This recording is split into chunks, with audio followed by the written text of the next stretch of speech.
el mestizaje. Durante la época colonial existen dos grandes procesos muy importantes que debemos conocer: el mestizaje y la hacienda. El mestizaje es un proceso mediante el cual distintos grupos étnicos se mezclan, dando origen a nuevos grupos. Cuando hablamos de grupos étnicos, nos referimos a un conjunto de personas que comparten un mismo lenguaje, una misma cultura o poseen características físicas similares. En Chile, tras el proceso de descubrimiento y conquista, se mezclaron diversos grupos étnicos. Ahora bien, el mestizaje conoció etapas y significados distintos.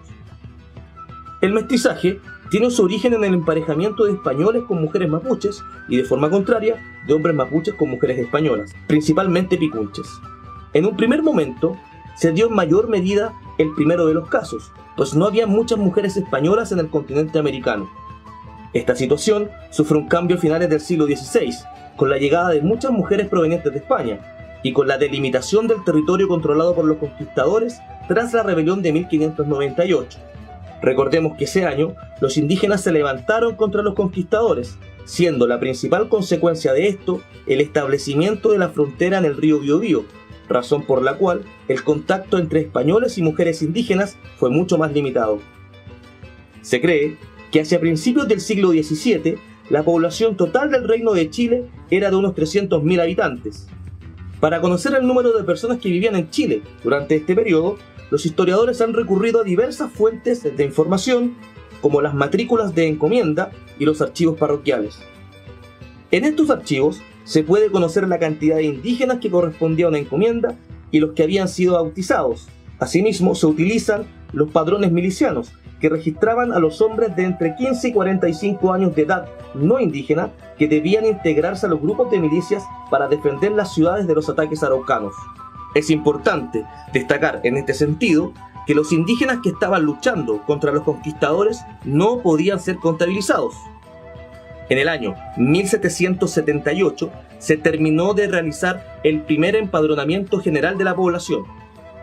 Aquí se considera la población que existía entre Atacama y el río Maule.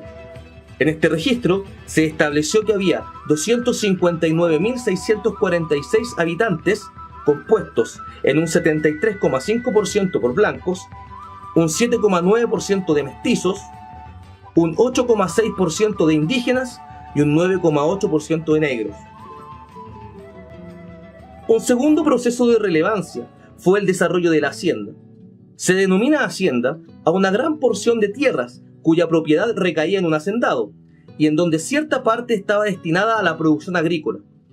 La hacienda en Chile y en América Latina en general fue muy importante, pues era en ese lugar donde se desarrollaba gran parte de la producción y también de la vida social mestiza. En este lugar se distinguían diversos grupos sociales.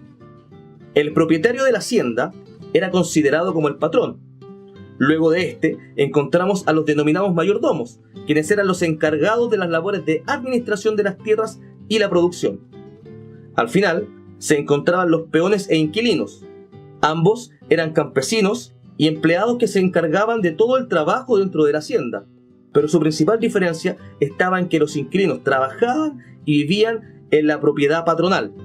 Por tanto, tenían una relación constante con el patrón, mientras que los peones eran trabajadores temporales, que iban de hacienda en hacienda, no estableciéndose de forma definitiva en ninguna de ellas. El orden social de la hacienda era profundamente jerárquico. Esta forma de organizar la sociedad se mantuvo desde el siglo XVII, incluso llegando hasta mediados del siglo XX.